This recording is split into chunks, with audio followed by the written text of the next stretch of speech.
तर हा सगळा आपला नवीन परिवार. आता हे कोण नवं झंगाट? हा गणू, हा आजपासून इथंच राहणार. बापू तुला इथं किती अडचणी आहेत ठाव आहे. नळाला एकतर मुतल्यागत पाणी असतं, डब्यांची रांग लागते ती वेगळी. नाही तर काय, उगा आपला आराधुरांनाच लगेच बिगार भरती भरत सुटतो. अरे बापू, एकदा आम्हाला विचारत तरी जा. कोणाला विचारायचं? तुला तुला की तुला? इतक्या लवकर सगळं विसरलात? आठवा, एक दिवस तुम्ही ह्याच्यासारखे एकटेच आला होतात.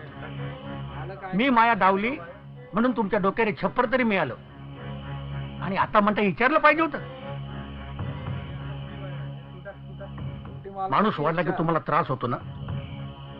ठीक आहे, मग आजपासून गण्या इथे राहणार आणि मी जाणार.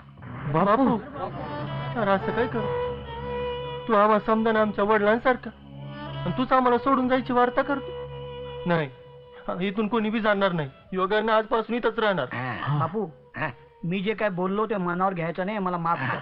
आजपासून गणा इथंच राहणार. अयो, अन्न शरीरात कोणाचं अर्ध शरीर म्हणजे काय? म्हणजे ये हाँ. कि गणा इधर रह सकता है, नो प्रॉब्लम, बट हम सबका चड्डी बनियान कपड़ा दोनों को मांगता है.